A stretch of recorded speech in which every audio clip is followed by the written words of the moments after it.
We're not really in an obesity crisis, we're in a food crisis. It's going to affect how long you live, how many chronic disease you get, whether you get allergies, whether your immune system's going to fight off COVID, and your mood, your sleep, and we should absolutely stop talking about calories.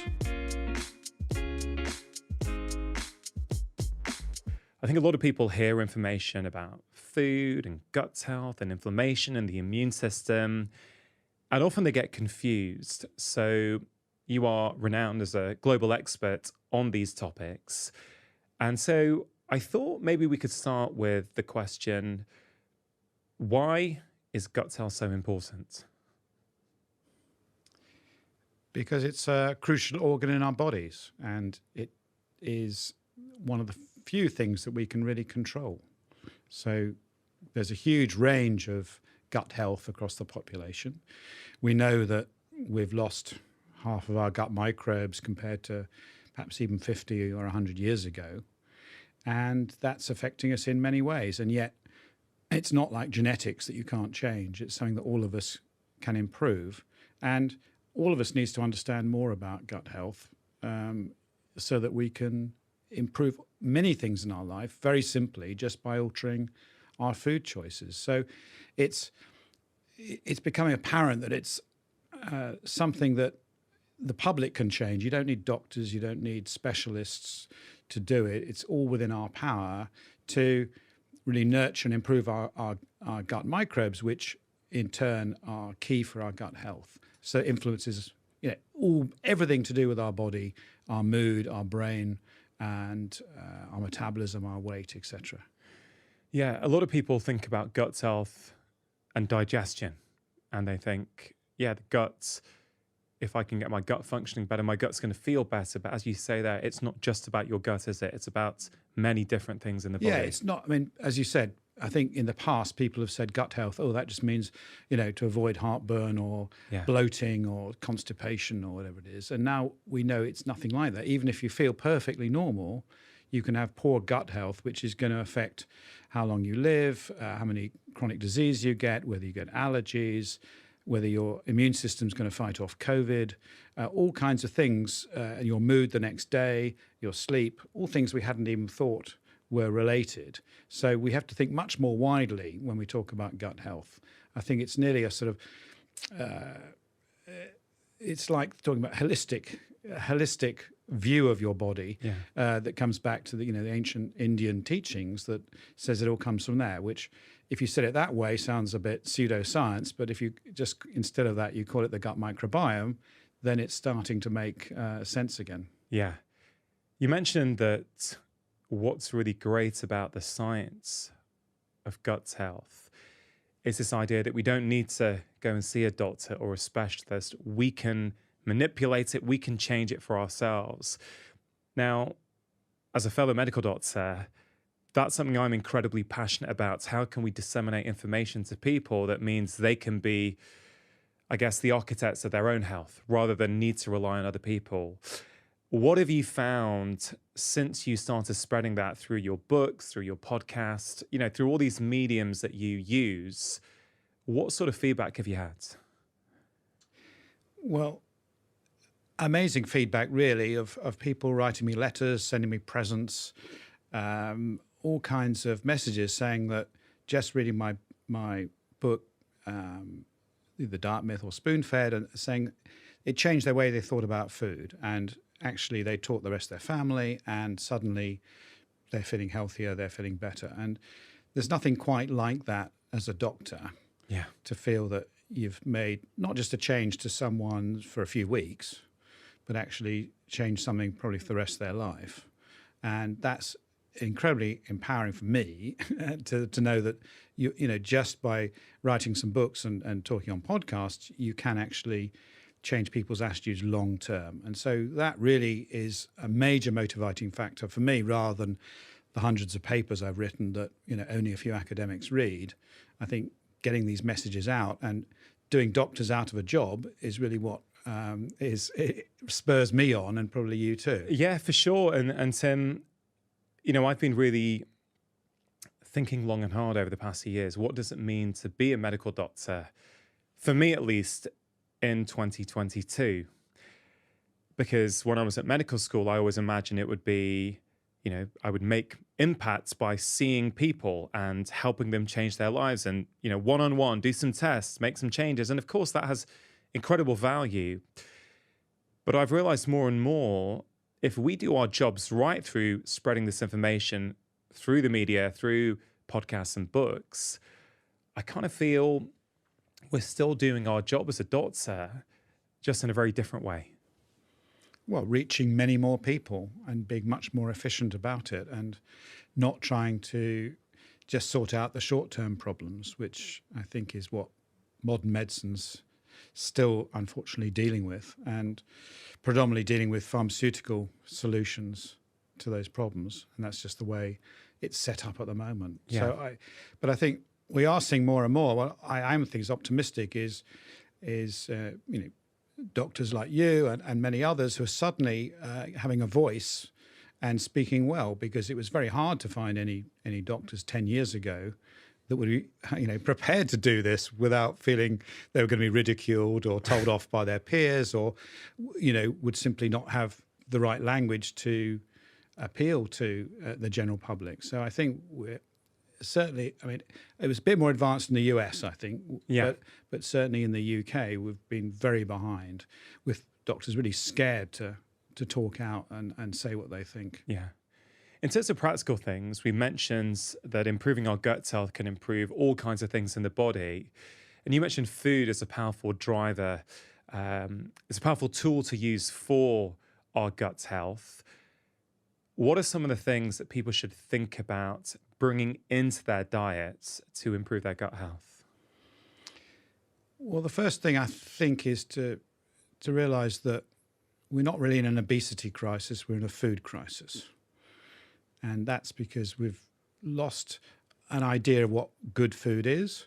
And the first thing to do is to realize, the difference between good and bad food, and forget a lot of what we've been told about calories and fats and sugars, and the fact that you can really tell a product by its calorie count or its percentage fat on a label. And most people don't really realize the difference between ultra-processed foods and whole foods, because they're the same category. A bread is a bread for most people. And so I think the first thing is to just realize that actually virtually all the population don't fully understand what food is. So I think educating more about what food is really important. Realize that quality is something we should be talking about, and we should absolutely stop talking about calories. So in a way, that's the first mindset shift I would like people to do. And everything we're doing now and doing with the company Zoe is to completely ignore the C word. Well, I want to get to Zoe and personalized nutrition shortly, because I think that is really revolutionizing the way we are all going to think about our diets in the future. You mentioned you want people to forget thinking about calories. Now, to a lot of people, that's a very controversial statement. I happen to agree with you on that, but could you elaborate, why is the idea of focusing on calories or even calorie counting, in your view, potentially problematic? Well, there's several reasons. The first is that if you judge a food or choose a food based on its calories, you're ignoring the quality. And manufacturers of foods use calories to disguise the poor quality of the ingredients, all the other chemicals there that affect the highly processed, that's going to have lots of other negative effects on your body. Second is it's the estimates of how many calories are in it are wrong. Even in manufactured processes, they're sort of plus or minus 10%, and in restaurants, they're plus or minus about 200%. So you can't judge what's going in. You also can't work out how many calories you actually burn in a day either. Huge differences. The idea that all men have 2,500 calories is at all ages is complete nonsense. And different times of year and all kinds of factors mean it impossible that you can work out what the right amount of calories is. So even if you could accurately measure the amount of calories going into your body, it wouldn't be personalized for you, it wouldn't be worthwhile. And even if you do go on calorie restriction diets, over time your body adapts, and so it changes its metabolic rate, therefore equalizing. So that's why calorie restricted diets simply don't work. And also in this country and the US, people are, the more they go down those routes, the more they tend to go down low fat, low cal processed foods. Yeah. And so they're often swapping calories for quality. And this, we know that these other products of food, understanding what's in ultra processed foods is actually will drive your hunger, drive your cravings, make you more tired, all kinds of things that they're not supposed to do because we're just supposed to think about calories and fat content. And so it's driving people down the wrong direction. And that's why we've got it so wrong over the last 50 years. That's why obesity rates are going up, diabetes rates are going up, and ultra-processed food rates are still going up in the US and the UK, which are the two top countries in the world.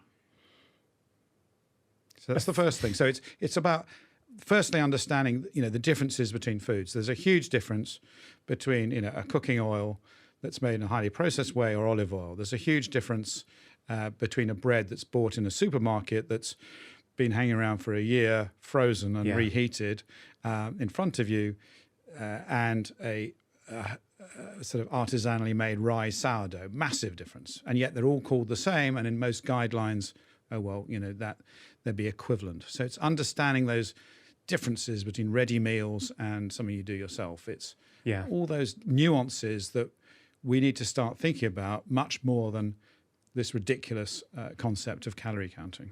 Yeah, I mean, I always say that, look, if someone's listening or watching this and they have found calorie counting helpful for them, I'm like, hey, go for your life. I'm not trying to change what anyone does if they're finding it useful. I've just never, ever found it useful with any of my patients at all. Well, 1% might like it. So that's great. So if it's working, great. A couple of things to respond there. A few days ago, because when did it come in the UK? Mandatory calorie labeling came in a few months ago? Yeah. And I was in a cafe down the road from here a few days ago, and I can't remember what I chose, but it had some avocados and had some nuts in it, and I think maybe some salmon. I can't remember what it was. And then when I looked at the ingredients or something, I was looking at the menu, then the calorie thing popped up. And I wasn't used to it because I'm not used to seeing calories on the food that I look at. And the calorie count was pretty high, actually. So now I happen to, I think, know a reasonable amount about nutrition and what foods are nourishing me. And I thought, wow, if you don't know, you may look at that calorie count and go, no, I'm not going to eat this because there's a lot of calories. I'm going to get something else instead, which may have lower calories, but may be ultra processed and have detrimental effects on multiple aspects of our body. That's one thing I wanted to mention. The second thing is this reductionist way in which we often look at food now and constitute parts of that food. It's become so reductionist that, particularly the focus on calories, that I think we're missing that big picture on what food is, on what quality food is. It's information, isn't it? It sends the body signals that can influence our inflammation, our gut health, our mood, hormones, genetic expression, all kinds of things are influenced by food. And I think we forget that. And it goes back of mind when we simply look at just the calorie number. Yeah, absolutely. So we're agreed we should ban it and get it, or in a font so small you can't see it on the label, which is what they do to the other interesting stuff that you do want to know about. But the restaurant stuff is interesting because New York introduced this over 10 years ago, and have been doing there've been lots of publications on it and show that it works for a few weeks and then ultimately fails, and then ultimately has a sort of reverse effect that people will choose the lower calorie options and eat much more of it than they would have done otherwise. So it's and if you talk to the people preparing the meals, they just guessing what's in those meals. They've got no real idea, and it's totally dependent on portion size, and so which can change so easily. So it's not only misleading, but it's also likely to be unhealthy for us. And it's just a tick box for governments to say, oh, I've done something that, you know, the food industry won't worry about, and they'll be quite happy to go along with it. And, you know, it ticks a box with doing something for people's health, but it is absolutely of no use, and totally agree. It's obscuring all the other good things that are in that food that people should be picking it on. So that's, yeah, we're agreeing. When you go to a restaurant, you know, look at the ingredients, not the calories. In terms of the good things people should be focusing on then, so we know the importance of gut health. In terms of those foods or the types of foods that you would love people to be focusing on more, what are they? Well, gut-friendly foods. So, you know, I'm hoping one day we'll have a nice label on the food that gives it like a calorie score, a gut-friendly score. And you are seeing some of the companies starting to you know, have these labels on it, but it's the Wild West. Anyone can put anything on at the moment. You don't trust it. So what you got to think of is, what do your microbes want to eat when you're picking a meal? And generally, if you pick foods that your microbes are going to be happy eating, they're going to be good for you, and they're also going to be good for the planet. So as a very general rule, that's a pretty good one. And what microbes like to eat is they like to eat predominantly plants. They like to eat high fiber plants that are complex, and they are like a variety. So there's no point only eating one type of salad every day, even if you love it. Do mix it up, because we've done studies showing that the sort of sweet spot for the number of plants you should eat in a week is around 30. And you know, that's not a precise number, but you should be aiming for at least 30 plants, different plants a week.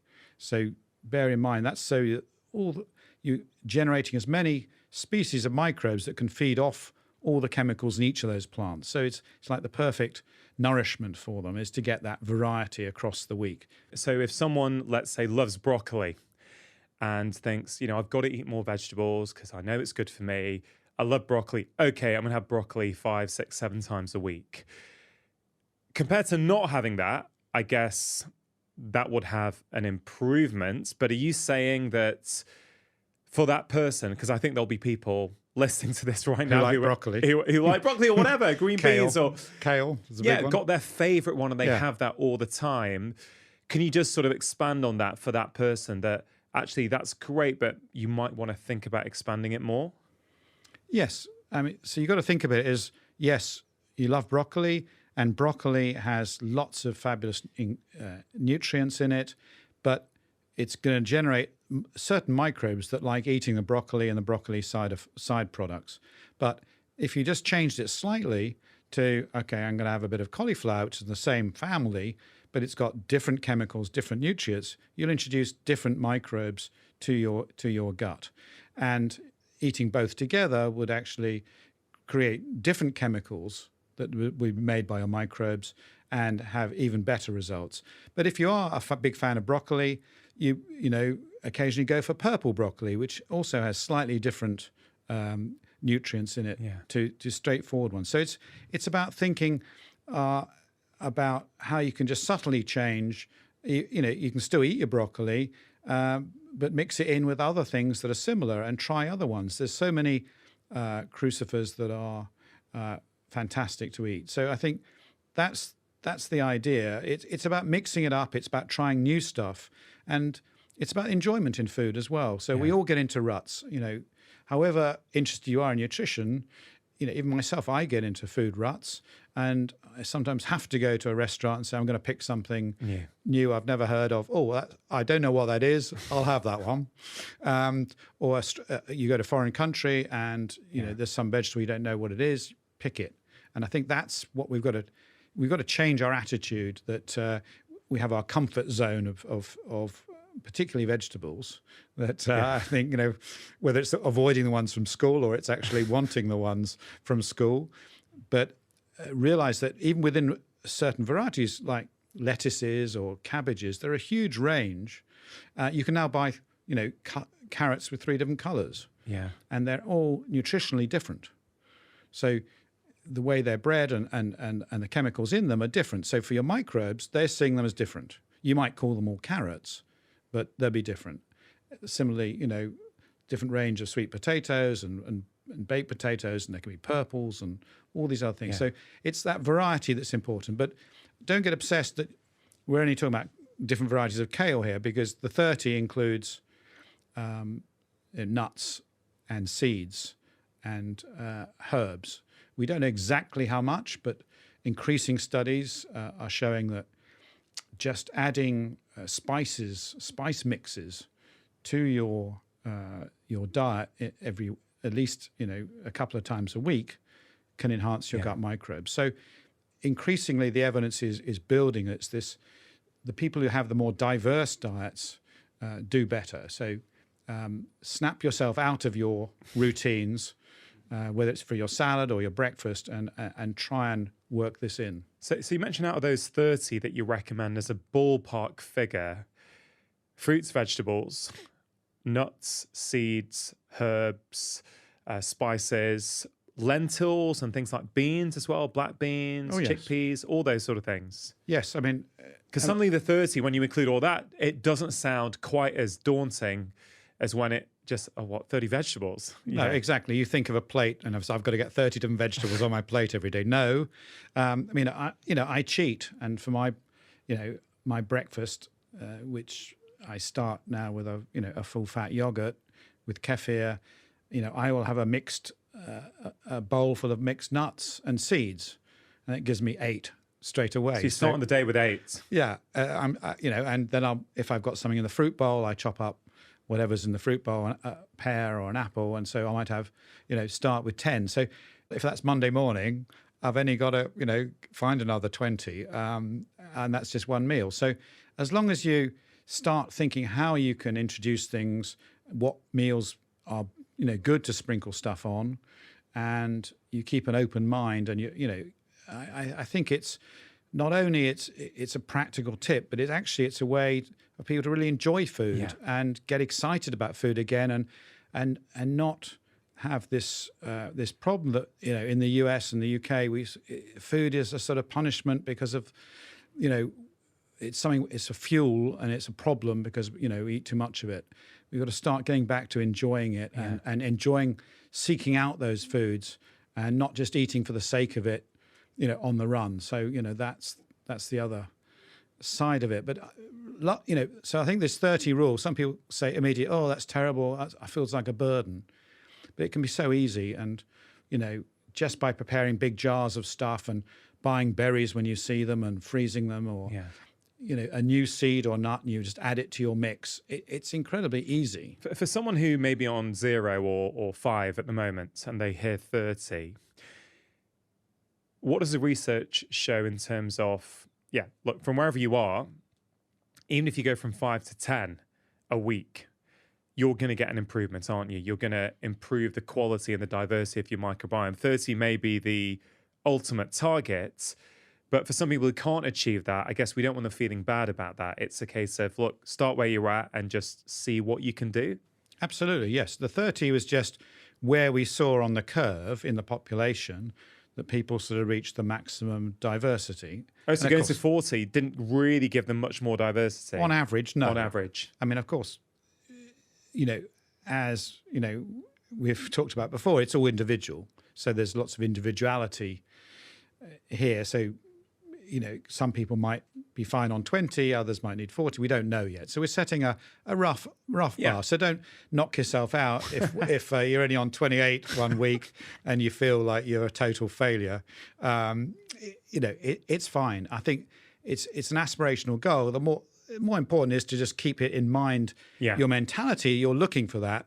Everyone has weeks where it's hard, they're working, they're having to travel, they're not prepared, or you're at someone's house and they're serving you boring food. You can't say, oh, is this all you've got? This is terrible. We live in a practical world. And just on average, have that as an aspiration and see how you get on. But as you said, for your breakfast, which I find fascinating, you'll get 8 to 10, which almost insulates you from some of the issues that may arise with working late or traveling. And, if you've got 8 to 10 on a Monday morning, you're in a pretty good shape going into that week. So just talk me through that breakfast again. We'll be back to the conversation in just a moment. Now, many of us struggle to find time to eat all of these incredible whole foods. That's why I'm a big fan of good quality whole food supplements like this one that's been in my own life for over 3 years now. It contains over 75 whole food source ingredients, vitamins, minerals, pre and probiotics, and it can help us support our energy, focus, digestion, and our immune system. Athletic Greens are giving my audience a fantastic offer. 1 year's free supply of vitamin D and 5 free travel packs with your first order. You can see all the details at athleticgreens.com/live more, or simply click on the link below. Now, back to the conversation. What I know is that people really enjoy the conversations I have with you. They feel really inspired to change. And I think hearing that you get 8 to 10 plants in a breakfast, I think may be super helpful for people. So would you mind just sharing that again? Exactly what do you do for breakfast when you have it? In my usual breakfast, which doesn't mean I have it every day, and I do vary it depending on where I am, it's now become a full-fat yogurt, a 50-50 with kefir, which is fermented milk, kefir, as it's pronounced in the US, and which has even more, so there's like 2 probiotics in that. Wow. With perhaps, we think about 15 microbial, 15 to 20 microbial species between them if you're lucky. So that's also, I've got a probiotic start as well. And then I will go to my jar where I keep generally dried nuts and seeds, which I sort of collect as I go around supermarkets and other places or markets and trying to find new ones. Wow. And it's almost like a hobby, a pursuit for you to see these things and pop them in this jar. It is, yes. And it varies. Sometimes it gets a bit low and down the bottom, I'm scraping the barrel and it's a bit grainy and things. And other times it's over bulging. But I am aiming to get, because it's quite easy to get the common ones. But the idea is, you can buy easily, chia seeds and these ones, but you wouldn't want to eat just those. Right. So the idea is to mix them up with common ones. And there's nothing, it's not particularly the ones that are expensive or not. It's just this variety you can put in there. And I add also to that, I got, for example, at the moment, some pomegranate seeds.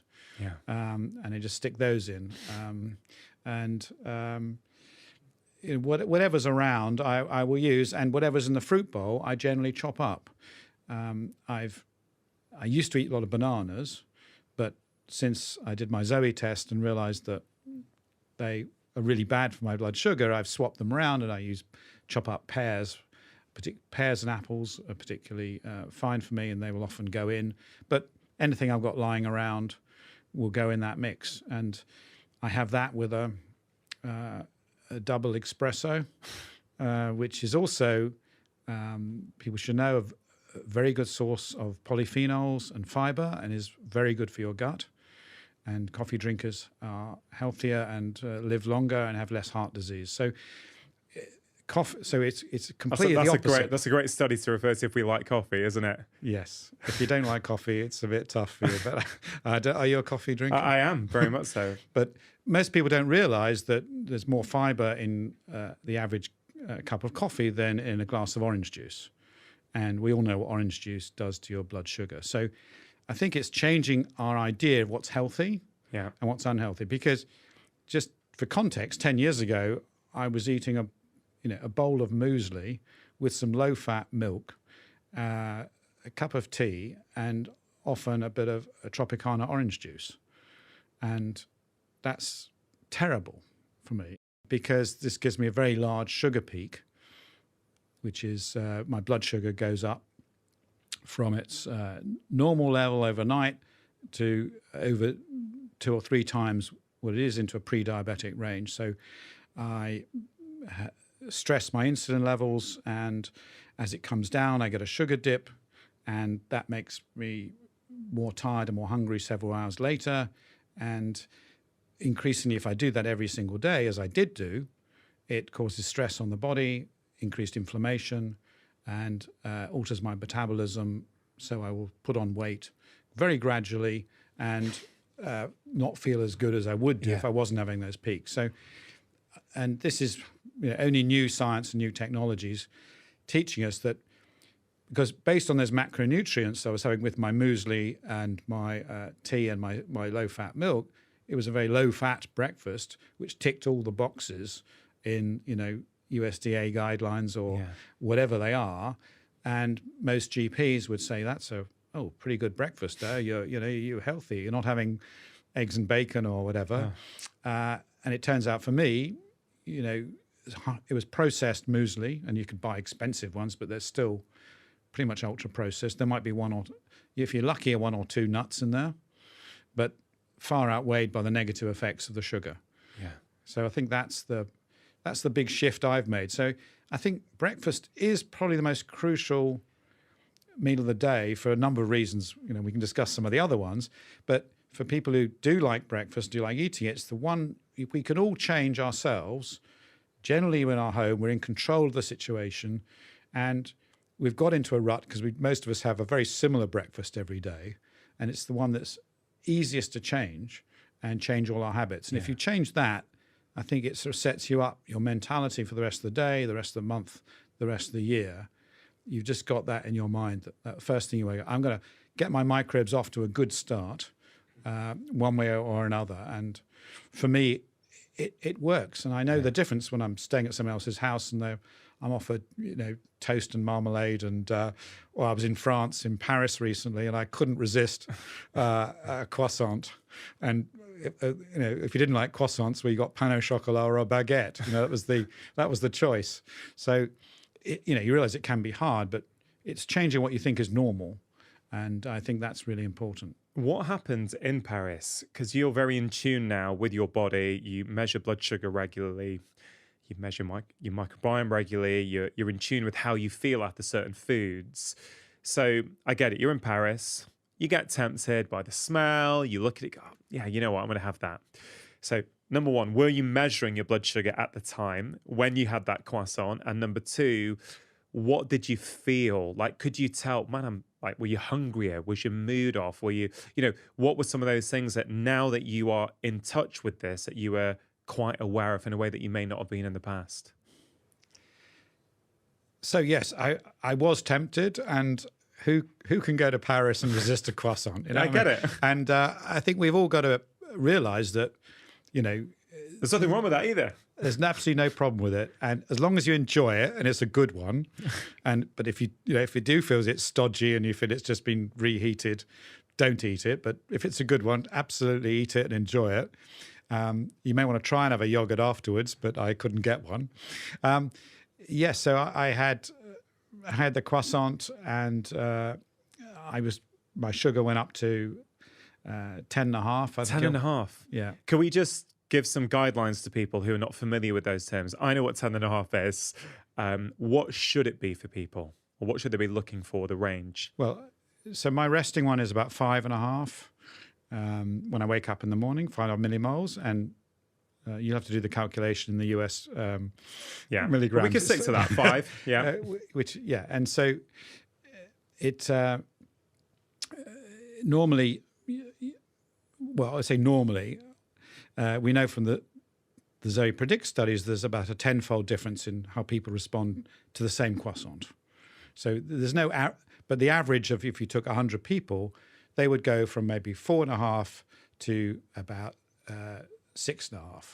Okay, so you get a small increase in your blood sugar when you have something like a croissant or a baguette or a bit of white bread. And so that's a normal response. We all go up a little bit, but there are some people that go up less, and there's some people that go up more.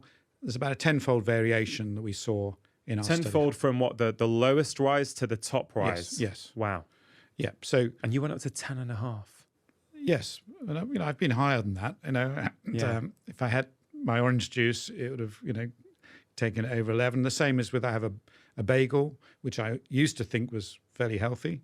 But for context of people, I know it's possibly not quite the same thing as it's, it's a continuous monitor as opposed to, let's say an HbA1c, a 3-month average. But, on that, 6.5 or above is type 2 diabetic, if that's your average, right? 6 to 6.5 in the UK. Well, 6 to 6.4, I guess, is pre-diabetic in the UK. I think it's 5.7 to 6.4 in America. So 10.5 is clearly very, very high. You certainly wouldn't want that to be happening day in, day out. No, exactly. And after it, I do feel more tired, and I sort of regret my croissant after that. There's a feel of guilt, especially when you can see the result in your blood. You get this instant sort of, oh dear, why did I do that? It wasn't that good, but I'll try and find a better one next time. But yeah, and I find that 3 hours later, I am feeling hungrier than I would have done if I had my high-fat breakfast, which suits me. But I do realize I'm different, and my wife is quite happy to have lots of croissants, and doesn't have any. It doesn't go up by sugar in the same way. No, not at all. Wow. And so there's a few terms that have come up so far, Tim, like fermented foods, polyphenols, ultra-processed foods, breakfast potentially being the most important meal. And I don't really want to come to those 4 points specifically, because I think there's a lot to say on each one. But we are talking a lot about this personalized nutrition, your company Zoe, these continuous blood sugar monitors. Let's take an overview. We're understanding more and more now with science, with research, that we all respond differently to food. The truth is, I've just seen people thrive on a whole variety of different diets. We know humans have always been opportunistic omnivores, right? Our diets can wildly vary depending on where we live on the planet, geography, climate, all these kind of things. So personalized nutrition potentially is going to help us explain this. Why are some people crushing it on a low-carb diet? Why are some people crushing it on a whole food plant-based diet? Do you think personalized nutrition potentially is the missing piece here? I think personalization is a key missing piece of the puzzle that we really haven't paid attention to, and could help a lot of people in deciding which food to eat. And to do that, we've got to do away with the fact that one size fits all advice works, and that it's all about this simple reductionist ideas. We are all omnivores, but we're all different. We're all unique. We've all got totally unique gut microbes. And I think we need to both think of foods that are going to help our gut microbes, which are all going to be individual, but also to get to that other half of perfecting our nutrition, it absolutely has to be personalized. Yeah. You mentioned about improving our gut microbes. Have you got evidence at the moment that let's say someone has currently got quite a barren gut microbiome?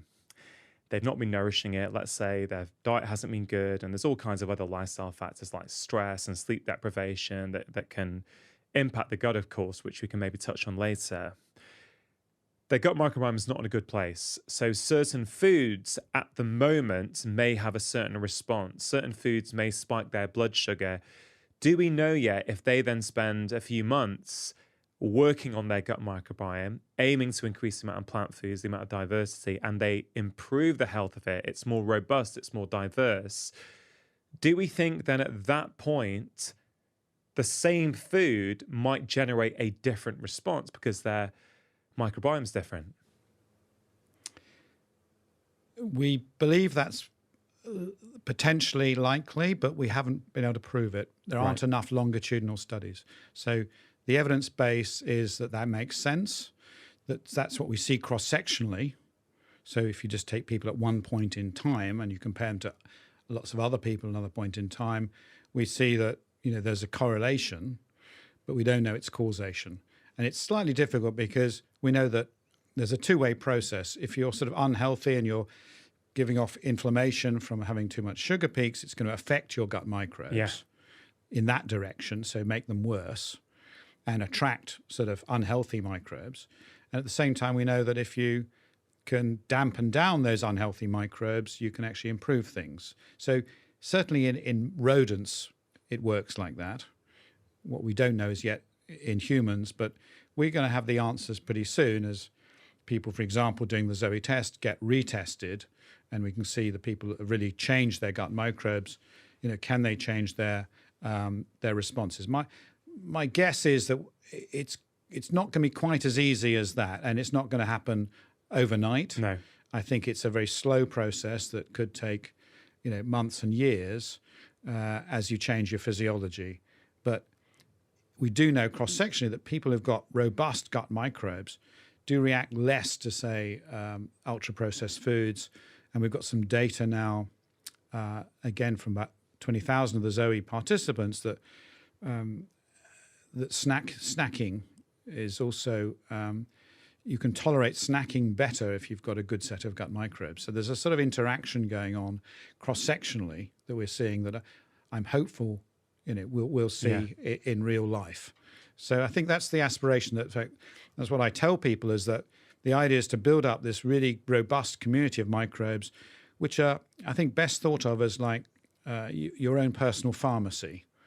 So you want to have a pharmacy that's well stocked. You don't just want to only have paracetamol and Calpol, that's it, and a Band-Aid. You want to have everything at your disposal, and to do that, you've got to give everything to your pharmacy, have it supplied with everything it needs. So the microbes are pumping out these healthy chemicals. And if they do that, your body's in better balance. It can then deal with these stresses. Yeah. And it's not just stress of food, it's stress of everything. It's the stresses of life. It's, dealing with poor sleep. It's dealing with everyday problems as well. Yeah, what I found in practice, Tim, this is without any of this kind of high-tech testing. I remember certain patients who were quite reactive. They felt they were reacting to quite a few different foods in sort of an intolerance. And as I helped them improve various aspects of their health, reduce stress, physical activity, better sleep, yes, and gradual changes to their diet, which no doubt would have improved the health of their gut microbiome over a period of time, sometimes maybe 2 years later, they would report back, and I've experienced this myself actually, that certain foods that I used to find problematic, I no longer find problematic, or those patients no longer would find them problematic. They would no longer, in many ways, feel that they were intolerant to those foods. Now, I find that fascinating because I don't have any data to prove this, what was going on there, but I suspect that working on these 4 pillars, food, movement, sleep, and relaxation with them, helping them improve the health of their guts, it made them more resilient. It gave them more of a buffer so that a couple of years later, they just have got more, as you say, more resilience. I guess like a garden, isn't it? Where if the garden is well stocked, it's got diverse plants, it's less likely that one species or one foreign species or a weed is going to be able to overtake it all and overgrow it because you've got that resilience. Is that a fair analogy? It is, and I think the thing we've forgotten is that a lot of the way the microbiome works, the chemicals that they produce, is through the immune system. And so most of the things we're talking about is having also a really well-balanced immune system that isn't overreacting, and a lot of people's currently these modern food allergies, etc., are caused by an immune system that's just out of kilter. It's either overreacting or underreacting. Yeah. And I think that's also the key to this, that the chemicals your microbes produce are going to keep all the lining of the gut where most of your immune system is, all those cells in the perfect condition, the right tune, so that they're not going to overdo it. And if you get that system right, then you're in this better balanced state. It's like you're generally fitter. It's like an athlete who can do all kinds of things. But I think it does take time. It does take time, yeah. And I think what your point is that, in the modern world, we're looking for a quick fix. Yeah. And everyone says, oh, I've got, my tummy hurts when I eat this. I think I'm getting sensitive to this. I want a quick fix. So I've got to cut it all out. And people we need to really educate people that it's a journey. It's not like there's a 3-week course and you cut this out of your diet and you're done. It's, you need to we've got such a long way to go back to the guts of our ancestors that didn't have these problems, that you can't do that in 6 weeks. This is months, this is years, but it's worth doing, and it's not a hard thing to do, and it can be a pleasurable thing to do. And I think that's it's changing that mindset that everything's got to be fixed quickly, a quick diet, a quick healthy snack bar or whatever, some pills, to saying, okay, this is a journey. I'm going to change my idea about food.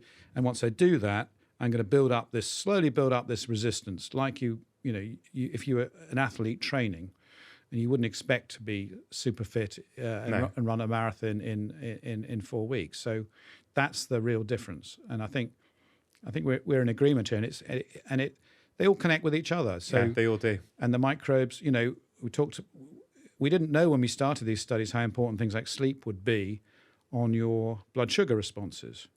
Can you speak to that a little bit? Yeah. So this crucial study, the Zoe Predict study, was 1,000 people all eating foods at the same time in precisely the same manner. We've replicated this now thousands of times. And it turns out that if you got poor sleep the night before, you had like a 30% greater sugar spike eating an identical meal. That's incredible. The same food, but the way your body handles it, the potential damage or the inflammatory consequences of that food are completely different depending on your sleep. That's huge, isn't it? So, yeah, and also the way you reacted. There was obviously a link. Also, people did a lot of exercise, had lower peaks than those who didn't. So that was another factor. When did you last do your exercise? And what sort of meal you had the night before also influenced the next day. So, and how much gap you had in that time. So things that you wouldn't even have thought about are all coming together, and they all interact a lot through the gut microbes as well. So it's not like they're all independent. They're sort of working together with each other. So we know that shift workers, for example, who get poor sleep, have poorer gut microbes and higher sugar responses. So we've just done a study on what we call social jet lag of people who's big party people at weekends. There might be some people listening who can say that, very good during the week, and then they go to bed at completely different times, and they change their clocks at weekends, and they have on the Monday morning bigger sugar spikes, and their microbes are also suffering as a consequence. So everything's about getting this balance right between all parts of the body. And because of the technology we've got now in measuring microbes and measuring these sugar responses, we, as you said, we can suddenly start to see it and not just guess it. How tricky does this get as a scientist? Because it's not just looking at that food, is it, and saying, how does that food affect me with my current gut microbiome? Should I eat more of them? Should I eat less of them, depending on my sugar response? Because as you've just mentioned, there's other inputs going in, how stressed you are, how sleep deprived you are, what time you had your previous meal the night before. So how easy is it, or how difficult is it to actually to draw a conclusion what this food does for me or you or for anyone else, because of all the other inputs that are there as well? When we do the Zoe scores, for example, once you've done the test, it is a holistic test. Yeah. So we're accounting for your sleep, your exercise, and your meals, and your age, your weight, all these things together. So and we've talked about sugar peaks, but we haven't talked about the fat peaks, which is the other part of the test, is that we're looking at how fast the fat is dispersed from your body, which we know in some people is very slow. So if you've still got lots of fat molecules hanging around in your blood at 6 hours after a fatty meal, that irritates the blood vessels, causes inflammation, and is going to cause the same sort of metabolic problems. So it's combining all those things together gives you a holistic score about which foods are better and which are worse for you, and so you can make those choices. And at the same time, we do give people lifestyle advice. If you're sleeping terribly, you're doing shift work, and you're only getting 4 hours sleep a night, it's going to be really hard to, whatever you're eating, to be healthy. So I think increasingly the advice on exercise and food and sleep and stress are all related. Yeah. So absolutely, and you know, I know that's your core teaching. Well, I've always found, you know, for me personally, Tim, I've always found that I can't limit it to one thing. It's everything. It's like I've always been drawn to looking at the whole picture and an individual. And, you know, I've always been like this, but even doing, you know, the Doctor in the House series on BBC One in 2015 and 2017, where I'd spend 4 to 6 weeks with different families with a whole variety of different health outcomes. I got so much time with them. I got to see everything, how, you know, the way a husband and wife would talk to each other in the evening before, you know, how that would impact their health. And, you know, like I would see how they were eating. Are people eating together in a relaxed way, or people, you know, eating in separate parts of the house whilst also scrolling Instagram and Facebook? You know, I guess one of the reasons that show was such a good fit for me is because I literally would see, oh man, I'm missing a big picture here in just 10 minutes or even 20 minutes with the patient. It's all of these factors play a role. And I think the science now on lifestyle, but even on the gut microbiome, is showing that actually, yeah, all these factors actually play into the health of our guts. Yeah, no, and it's realizing that all these things have a role, and that many of them, or most of them, you can change. Yeah. You know, we all go periods of time when it's tough. You've got young kids, or you've got some work things.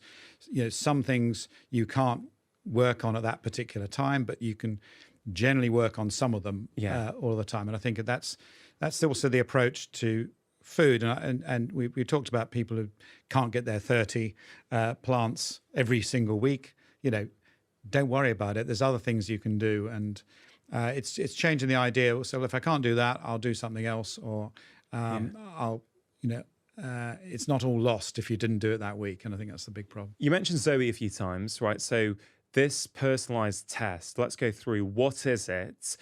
And I know, Tim, there'll be many people listening thinking, can I do it? Can I have access to it? So if you could just walk us all through what you're measuring, and then also who is it available to, and how can anyone listening to this show or watching it on YouTube, how are they going to be able to access this, or when might they be able to in the future? So Zoe is the Greek word for life, and it's a company that myself and two entrepreneurs founded 5 years ago, really to develop personalized nutrition and based on science. So we did the science projects first, which are these predict studies, which we published in Nature Medicine and in many other journals. So we decided to do this, actually do the science first before launching the product, rather than the other way around, which is often the case. And it's a kit that you basically reproduce what we did in the science projects at home. So you sign up, you go online on joinzoe.com in the US or the UK, and you get sent a kit which contains 3 main elements to it. It contains a continuous glucose monitor. It contains a skin prick test for your blood fat, which you do 6 hours after a fatty meal. And it contains a gut microbiome test where we use high-density sequencing, metagenome sequencing, not the single gene one, to measure your gut microbes. And at the same time in that pack, you've got some standardized meals in the form of muffins, which everyone has taken the same muffins at the same day. So you've now got, I think it's 25,000 people's results to compare with. You download the app, which allows you to log food. You log your energy levels. You log your hunger levels for those 2 weeks. And you can do a number of little experiments yourself in a standardized way, logging your results as you go. So that first 2 weeks is just to get your baseline results compared to everyone else. And then a couple of weeks after that, you get your results, which are as we discussed, a holistic score, but mainly focusing on the 3 components: your blood sugar response, your fat response, and your microbiome. And so all the foods that you can think of or scan in a supermarket or restaurant or at home are given a score from 0 to 100. And you're then given the chance to sign up for a program for between 1 and 12 months that gives you access to an online nutritionist who goes through your scores and then works out meal plans for you to maximize all those three components. And that's the basic idea with it's combining foods, and you can still have a food you don't like if you combine it with something that that isn't good for you with something that is good for you, so your score can match up. So the idea is to very much personalize your meals, at the same time making it fun, make it interesting, and never once talking about calories, and trying to change the way people think about eating as well, and trying to reduce maybe unnecessary snacking, trying to make your meals fun and substantive, and as you said, giving yourself time to eat and prepare, and actually enjoying the food and trying new ones. That's the whole idea. So, you get this app and this amazing list of different foods and things you can eat. Some of you never thought of trying, but that's the whole idea, is we make it fun and exciting, and you've got an online nutritionist, which is proving extremely popular. And we're doing a randomized controlled trial to see exactly how it works in a scientific way.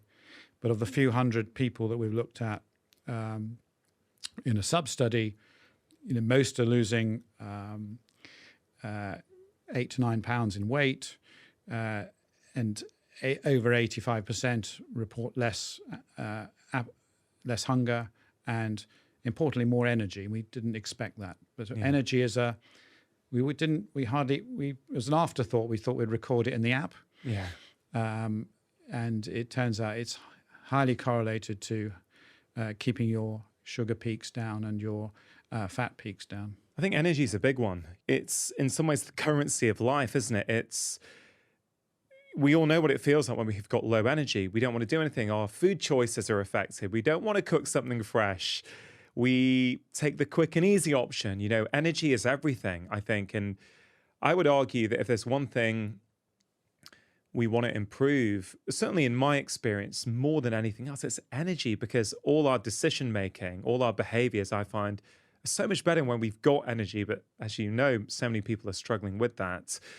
Given that it's personalized, and I know you've set me a Zoe kit and I still haven't done it, week on Monday, I will be doing it. So when you come on the podcast next time, when your next book is out, which I'm really excited about, we'll definitely talk about how I found it and what results I got. Given that it's personalized, are there some general trends that are applicable to people who haven't done it yet, who are like, okay, I get it's personalized, but is there anything I can learn from what you have learned so far? Yeah, I think if I tried to say, well, what have I learned without knowing what my results were, just look at other people's results, is that there's a proportion of people that are really sensitive to carbohydrates, and there's a proportion that aren't. And it's hard to tell. Obviously, if you've got a lot of perhaps diabetes in the family, you might suspect that that's true.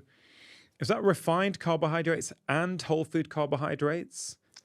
Yes. Yeah. It is. The more refined, the worse. But it's a spectrum. There isn't an absolute cutoff. No.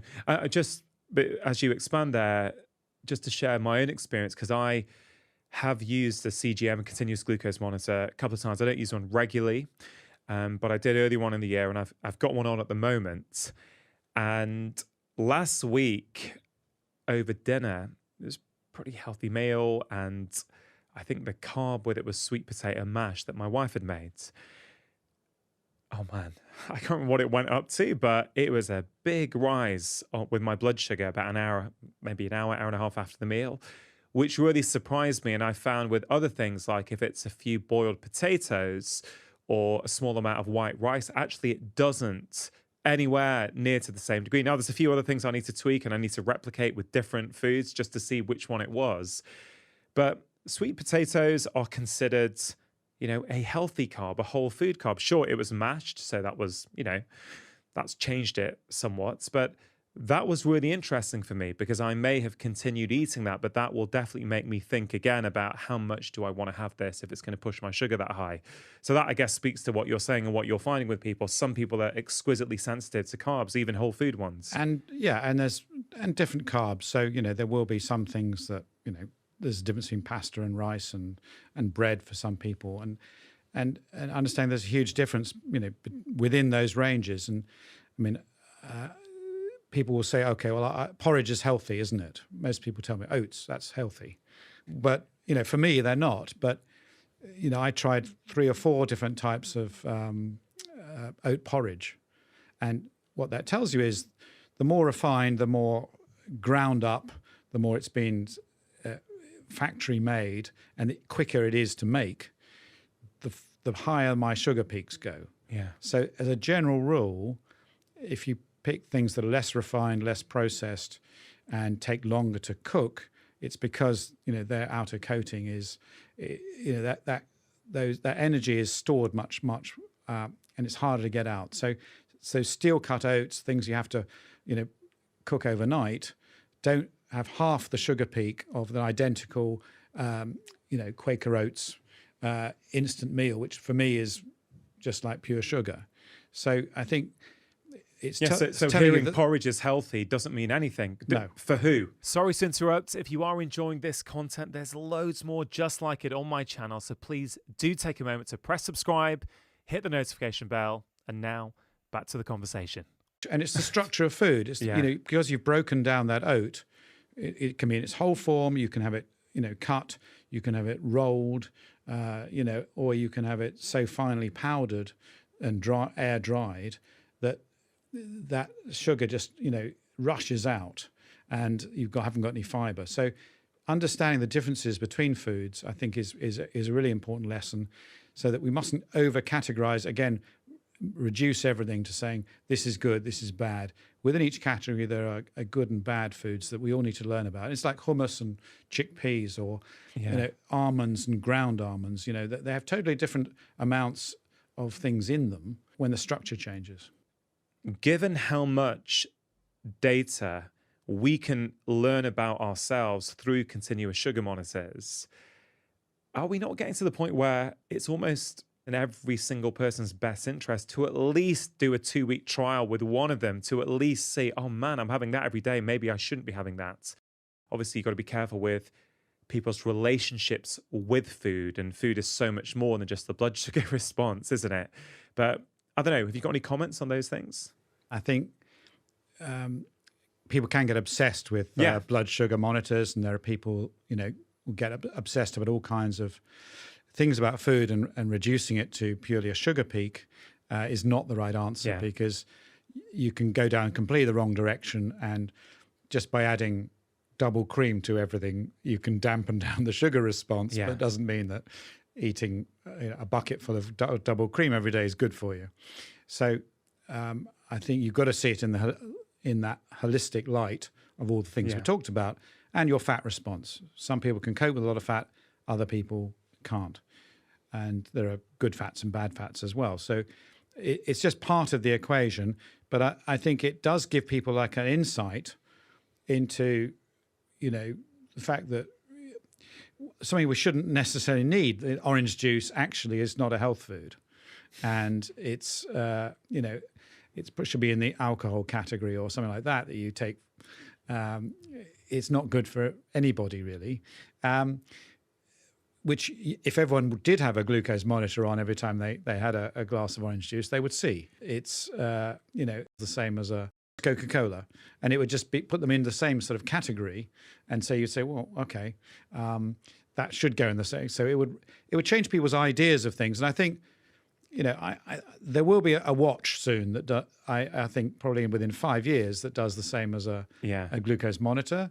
And once that happens, everyone, like counting steps and things, they'll probably want it. But I think we have to be very careful. We don't then make the same mistakes of reductionism that we've made up to now, because humans love to make it simple, and nutrition of food is anything but simple. Yeah. I mean, I was playing devil's advocate a bit, asking should everyone have one, because my concern with trackers in general, which is why I've used this twice. So I had 2 weeks at the start of the year. I'm in a 2-week cycle now. I've said this before on the show, but I always notice this with blood pressure monitors with patients. People say, should I get one? Should I get a home blood pressure monitor? And, it would depend, and some patients would. And then it was pretty much a 50-50 split. For some people, it was awesome. They'd check it once a week or twice a week. They wouldn't stress about it. They'd use it as a way of keeping them on track with their lifestyle changes. The other 50% would check 3-4 times a day. Anytime it was slightly up, they'd recheck it. They'd get anxious. They'd come back in. That would drive their blood pressure up even more. And I thought, wow, the same tool can be helpful or problematic depending, in some ways, on the personality type, depending on who that person was. And I suspect, because there's tracking everything now. There's sleep trackers, there's step trackers, there's blood sugar trackers. And I think we've just got to be careful, as you say. I think a blood sugar tracker for 2 weeks for anyone is you bring stuff that you don't know about that's hidden inside you. You bring it into the light. Like if you suddenly see your glass of orange juice that you think, because of all the packaging, it's got vitamin C in and all the things the packet says is helpful for you, and you see yourself going to 10 or 11 on, way over the diabetic range, you might think twice about having that, several times a week. And if all that does for you is help you realize, or maybe someone who has porridge every day and they realize, wait a minute, porridge is spiking my blood sugar massively. It's going to, do this for 5 years. I'm going to end up type 2 diabetic. Yeah. Then that has value because they can then use that and they don't have to check it all year. They can move on. And maybe they do it, I don't know, maybe it's the sort of thing in the future they'll do once a year or once every 6 months to go, oh, this is what's happening at the moment. Okay, I'm going to make some changes. I'm not going to look. I'm going to work on my gut microbiome. And then 6 months later, I'm going to put it back on again just to see. I think that's how I'm going to be using this. Just because I think I could also potentially, because of my personality type, I think I could run the risk of getting obsessed, which is why I'm very cautious about trackers. Yeah, no, I totally agree. And I don't see this is a permanent feature on the human body. No. I think it'd be a real mistake. We'd be creating super neuroses, and you can artificially, you can cheat it, can't you? You can cheat the system, yeah. and again, forget the point of it, which is getting quality food into your gut microbes. So I think doing it once in a programmed way, it's not actually that easy to do it yourself. And I think, oh, that's interesting. We've found, I've done several times. I've told people, for radio programs, do it and we'll discuss it.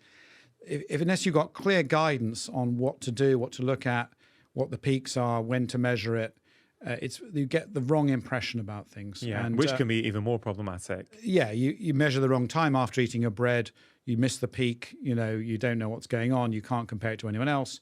You get the wrong impression. So I think in a standardized way, doing it, but I wouldn't do it more than once a year, I don't think. Yeah. And I've found that even though I've used maybe 20 times or so, I'm not obsessional about these things, and I do often forget I've got it on. I sort of know how I'm going to respond to things now. Yeah. And so you have that early lesson, which is really good, gives you a real sort of jolt about, gosh, I was wrong about food. I was wrong about my breakfast. I'm going to educate myself more. That's what I think we should be aiming for, which comes back to this, the idea we were, what is good food? How do we tell? And for people without a glucose monitor, 1 in 4 people do feel energy levels, and I think what they feel them going down. Down, yes, but some people don't. And you mean when their blood sugar spikes and crashes? Some people get a low energy, but others don't at that time. Well, or they're not particularly observant enough to notice it unless they're being prompted. And so I think this is perhaps one thing we should be promoting is that, if you're doing self-experiments and you haven't got the money to pay for these things, which are still not in everyone's reach, how to listen to your body more to say, well, am I hungry? What's my energy level like? And just sort of make a note or, keep a diary of things is the other way to do this. And there's a certain portion of people who can judge pretty well what foods are. But the nice thing about our study was people were blind to it. Yeah. They didn't know their results. And so when we saw these peaks and troughs, which 1 in 4 people had really big ones, and they didn't know why they were feeling tired. They just reported they were tired on the app. And I think that's really interesting. Yeah. You mentioned breakfast a few times. You often appear in the media with some... I'm Mr. Breakfast. Yeah, some pretty crazy headlines. Now, I've been around in media enough to know not to trust the headline. But skipping breakfast potentially being good for us is something that's often attributed to you. Now, can you expand? What is your view on breakfast? And I guess the kind of context here is that for many years, people have said breakfast is the most important meal of the day. They have, and that's where I came into it, and really writing the diet myth. My idea was to look at the data and challenge some of these myths, which I thought it was a long-standing one. And strangely, it's still there. If you go to the NHS 8 healthy eating tips, it's still there, despite all the evidence saying that there is no evidence that skipping breakfast is bad for you. So that's the first. Well, countless studies now show it is not bad for you. It doesn't cause metabolic problems. It doesn't cause diabetes or you to gain weight, or even it doesn't cause kids to perform badly at school, which was the other worry that was planted by the food companies in people's minds. Some studies have shown that it actually can induce some weight loss. Now, that's not totally consistent, but it is certainly going in that direction. When you combine all the studies together, that's what you show. But increasingly, the idea that this might be true is supported by science showing that it may not be the breakfast itself, but just the gap you're leaving overnight. And this whole question of not just what we eat, but how we eat is becoming more and more important. And everyone's heard about intermittent fasting, but the new thing that all the nutritional scientists are talking about is restricted time eating, which I'm sure you've talked about many times. But the finding about skipping breakfast was in a way a pointer to that actually we've been missing this whole idea that the idea of we should be eating little and often throughout the day has actually been the wrong advice, and that we should be compressing our meal times. Perhaps doesn't matter whether it's 2 or 3 meals, but they should be in a shorter time frame. And so the sweet point seems to be somewhere between, in about 10 hours of eating and 14 hours of not eating. And that might be the reason that skipping breakfast for most people, not everybody, and again, I think there's quite a bit of individuality here. There are some people who generally feel hungry when they wake up and feel tired if they don't have some breakfast. But I would say the majority of people don't, and it's just a cultural or a sort of lifestyle reason to get some food in you when you're in your home, comfy environment. But increasingly, I've started myself to either skip breakfast or have it at 11 o'clock. And particularly post-COVID, people are working at home now. They are in much more control of their meal times, and it's a great time to start. So that's a bit of practical advice that everyone can do. Either try skipping it and see how you feel, and if that doesn't feel right, or you still enjoy breakfast with its ability to have your yogurt and your nuts and seeds, which would be if I missed out on that, it would be problematic. Have it later, and have it as or either as a brunch or just a couple of hours before you have your other meal. I think it's super helpful. And as you say, the problem with these cultural fixed ideas are that often people are not paying attention. They're not feeling hungry, but they think I should have breakfast because I keep hearing that. And the scientists say it's important to have it. And the problem is it's very hard to say breakfast good or bad because it depends. Number one, what do you mean by breakfast, right? What time is it? Is it at 6 a.m.? Is it at 11 a.m.?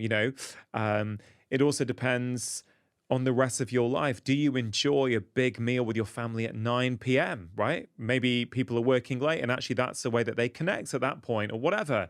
In which case, at 7 a.m. you may not be hungry. Whereas if you eat, like I try and eat with my kids at, when I can, around work, about 5, half 5. Like I genuinely feel at my best when I'm doing something like, I'd say an 8 a.m. till 6 p.m. or a 9 a.m. till 6 p.m. eating window, even sometimes a 10 till 6, like an 8-hour eating window.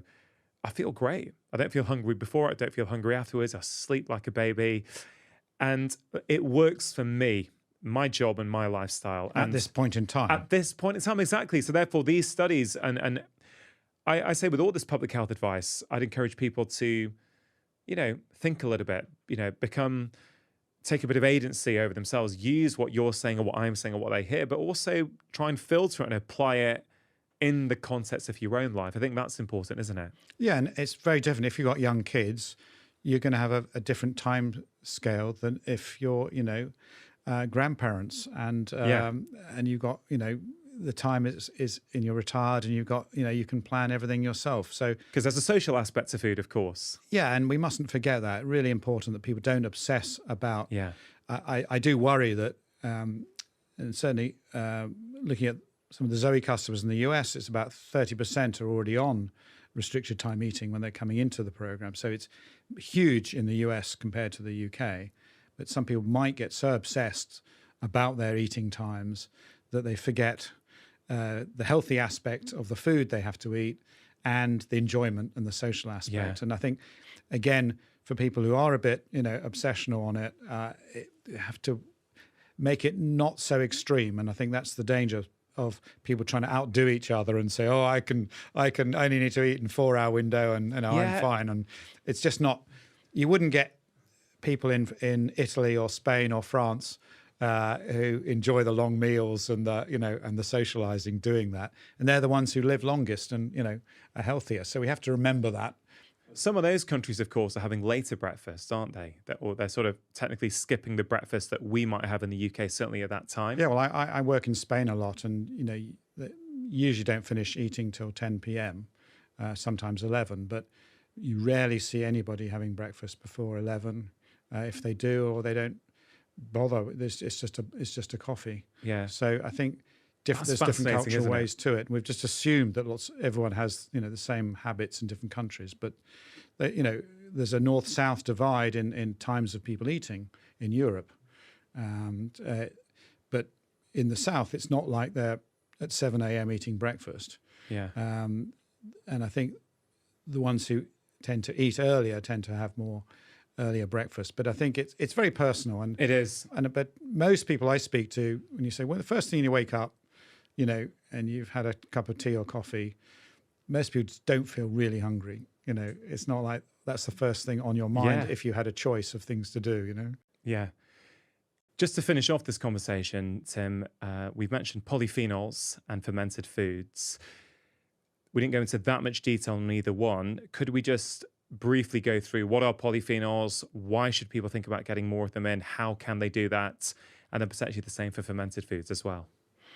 So polyphenols used to be called antioxidants, and they are a group of well over 1,000 different chemicals that are in plants, in all plants to different levels. And they're defense chemicals that plants use to defend themselves against sun or predators. And they are often, when you eat them, have a slightly bitter taste, can cause astringency, just like if you have a really old red wine, it gives you that taste on the tongue. That's because the skin of the grape has a lot of these polyphenols in it. And they are in brightly colored foods, they're in slightly bitter foods, and they're in complex foods. And so they're in things like coffee, dark chocolate, red wine, extra virgin olive oil, nuts, seeds, berries particularly. So these are all health foods. And these polyphenols we now know are useful for us because they feed our microbes, and those microbes then convert them into other healthy chemicals. We can't really use them ourselves. So it's quite interesting. There really are like specific fish food that we're eating that provides us then, these chemicals then get back into our bloodstream and dampen down inflammation and keep us healthy. So that's really important. And there's big differences between foods, like the choice of a cooking oil between, a highly refined vegetable oil and an extra virgin olive oil is massive. Can you see that in Zoe as well? Well, it's reflected in the scores. Yeah. So we would give a different score to vegetable oil than we would for extra virgin olive oil, both depending on the quality of the fats, but also its effect on your gut microbes. So all of the scores do reflect polyphenols and the fermentation, which is the next thing we're talking about, which also affects the gut. So polyphenols is really important, and but you've got to understand a bit more about the food. So chocolate, for example, all chocolate has some polyphenols in it, but it's only in the cocoa part of it, not the artificial bits, and not the sugar and not the milk. Which is why the dark chocolate is Dark chocolate is packed with it. Milk chocolate has very little and is overridden by the sugar. So again, it's all about the quality and looking at the labels and seeing what's on the food. Yeah. And difference between picking a really brightly coloured lettuce or an iceberg lettuce is massive in terms of the difference of the polyphenol. So the colour of the leaves and the way the lettuce is gives you a different indication of how many polyphenols. So what are we looking for when we're picking our lettuce? You're looking for one with loose leaves that is brightly coloured, often different colours, reds, and that's true for a lot of foods. So generally, it's a bit like the berry. The brightly coloured berries have more of these things than the other ones do. So this is we're just understanding this sort of science. So some of the things we thought were good for us aren't, and this is another thing to look out for. So polyphenols are really good. Fermented foods are anything that has live microbes in it. So it's like probiotics naturally occurring in food. So by the time you're eating it, it's actually got live microbes that can still replicate and produce chemicals. And so everyone knows yogurt has that, but kefir has several times more microbes than yogurt, and it's a thinner version of it. And then you've got you've got kombucha, which is fermented tea, which is becoming more popular, which has even more than kefir in it, and has different fungi and yeasts. So often up to 30 different microbes you can find in a proper kombucha. And you've got then sauerkraut, used in Central and Eastern Europe, which is fermented cabbage. And of course, going one level above that, you've got kimchi. One level above that in terms of the number of microbes? Number of microbes and diversity, because you've also got, as well as cabbage, you've got garlic, you've got chilies, you've got onions and other peppers and things. So the more complex it is, often the greater the richness of the And that's super helpful, because sauerkraut is known to be for people who are, who read about gut health, they know that sauerkraut is one of those fermented foods that's really helpful. But this idea that you can upgrade to kimchi because it's not just cabbage, it's like going back to the very start of this conversation, the diversity, it's got more plant foods in it. Therefore, it's going to, feed more and more microbes. That's super helpful, I think. Yeah, and then you move on to if you like Japanese food, of course, anything with miso in it is really important, because miso is fermented soy, and so there's plenty of fermented soy dishes that you can get as well, that tempeh and other ones like this. So fermented food is really big. Be careful you don't buy ones with vinegar in it that are killed, and try and smell that when you open it. Check it hasn't got vinegar in it, and you can usually tell by the smell if it's live or not. And having a small amount every day is what I try and do. There's no point in having a feast once a week.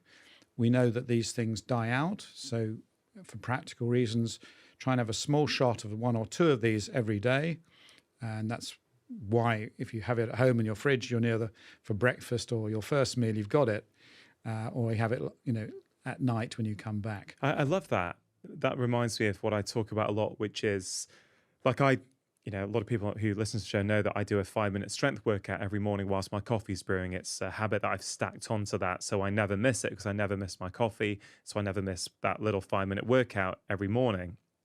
And I always say that I found that little regularly actually has a very powerful effect on the body, no matter what habit it is, no matter what behavior we're trying to bring in. And I guess bringing that into gut health as well, a little bit every day with a fermented food is better than binging on the whole jar maybe on a Sunday when you have more time, something like that. Yeah, and I've changed, and cheese is the other thing, of course, which we forget is fermented if it's real cheese. But, we're not talking about Kraft slices. We're talking that, cheese that doesn't have to be unpasteurized, although that helps because you do get extra microbes if it's raw milk cheese. But most cheeses are good. The ones with blue lines and fungus on them have even more microbes. And just having a small amount of that every day is absolutely healthy. There's a myth that cheese is bad for your heart and things. Absolutely no evidence that's true. A small regular amount of that and instead of a pickle that might be high in sugars and salt, a traditional English pickle, try sauerkraut or kimchi with it. Yeah. And I think increasingly you can just build this into your daily diet, so you are having these things regularly, and you just have something in the fridge you just pop on your plate as an extra.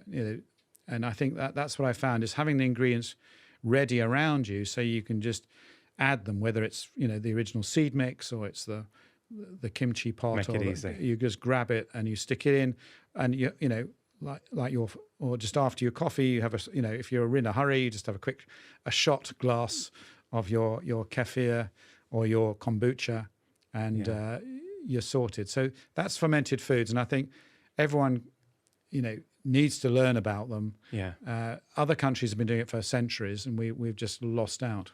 Just before we finish off, Tim, I think it's an important point to make that something I'm observing a lot is that a lot of people, or certainly, that there's a significant amount of people who struggle to increase the amount of plants in their diet. They get symptoms, they get bloating, they don't feel good. And you will have seen this online, as I have, that there is a growing movement towards more and more severe diets, more and more restricted diets. Now, a lot of people follow these days what is being called a carnivore diet, which is, all meat or predominantly meat with very few other things in it. And I know patients actually, and I know people who are thriving on these diets compared to how they felt before. A lot of people will say, my joint pain's gone. I've got more energy. My skin's better. So therefore, you can see from their perspective that they're feeling better compared to where they were before, yet they're now hearing someone as respected as yourself talk about all the benefits of plant foods for the gut microbiome. And I think a lot of these people feel stuck between a rock and a hard place. They want to apply what they're learning, but they also know that they feel better on quite a wildly different diet. Have you come across this, and do you have any kind of thoughts on that? Yeah, well, I've had people write to me saying I've been on a carnivore diet for 2 years and I feel great. I don't understand what you're on about. And I say, well, everyone is different. You could have a unique set of gut microbes that seem to cope with this. But my worry is that although initially changing from, say, a high carb diet or an ultra processed food diet to carnivore diet, you will feel better in a number of ways. Long term, I worry that we are omnivores, and our gut microbe diversity does depend on giving them enough to feed. If you're only eating meat, you're going to have a very limited range of gut microbes to produce all these chemicals and vitamins for you. So I would just urge those people, not to give up meat, but to start introducing small amounts of regular different plants. It doesn't have to be huge quantities, but it doesn't have to be starchy ones either. It could just be, the leafy green ones, which there is a variety. Certainly nuts and seeds and mushrooms are, also good. We haven't talked about mushrooms, but No. I've the last few years, I've become a real big fan, of this is an amazing source of protein and nutrition that I think is, probably going to end up saving the planet as we move forward. But, there are lots of nuances, but there isn't one size fits all. And there may be people out there who don't need 30 plants a week. I'm not saying it is absolute rule. I'd love to do some studies on these people. So it'd be fantastic if some carnivore dieters did the Zoe study and we could look at their gut microbes. Well, I have someone who someone just for you, actually, someone who is literally thriving and has tried vegan diets before, has tried low carbs, and literally finds that going full carnivore. And I know this lady super well, and she is thriving, high energy, high cognition, can work all day, can run marathons. I'm like, there's something going on here where she is thriving on this diet. And so I'd love to know. So I'm actually going to talk to her and put her in touch. Well, because that would be interesting, wouldn't it? What's actually going on in the microbiome? Yeah. Well, I mean, hopefully in 5 years, we'll be looking back at this and say, well, we didn't know much, did we? Because science, I'm sure we will. Science is exciting and it's always changing. And, our views, we found a year ago this microbe blastocystis, which is in 1 in 4 British people have this parasite. It's not a microbe, it's a parasite that a few years ago, you'd have had to go to the tropical medicine place and they'd have given you powerful antibiotics to get rid of it because they said, that will give you traveler's diarrhea. Now, we know that it's associated with good health and lower fat levels. Isn't it associated with lower autoimmune risk as well, potentially? Yes, it dampens down inflammation, visceral fat, and 1 in 4 Britons have it. We've discovered only 1 in 20 Americans have it. Wow. But it's in 100% of all hunter-gatherers, 100% of all Indians that have been studied, of all developing countries. This is our normal state to have this parasite. So we still know so little about what's going on that who knows, there could be hidden fungi or other parasites inside our body that love meat and can produce sorts of chemicals. I'm not ruling it out. Yeah. I'm just saying on average, do be careful because you might get great short-term benefits, but don't wipe out your microbes because it's really hard to get them back. Yeah. So that's super fascinating that it's in 100% of hunter-gatherers. That is so interesting. But it looks like it's tracking with the amount of ultra-processed food we eat. As in the more we eat, the less we get? Yes. Wow. But it could also be antibiotic use as well, Yeah, who knows? Tim, it's always a delight to chat to you. You're a wealth of information, a wealth of knowledge. You're doing incredible work at helping improve the health of the UK and many people, many hundreds of thousands around the world. Thank you for that. Just to finish off, podcast is called Feel Better, Live More. When we feel better in ourselves, we get more out of our lives. You've covered a lot today, but if we were just going to simplify it right down at the end of this conversation, what are some things that people can think about bringing into their lives to improve the way that they feel? Hopefully, they will think about food in a completely different way. Think about food as the quality of the food, both for taste, enjoyment, and for your gut microbes. They'll go for a diversity of foods that they can eat.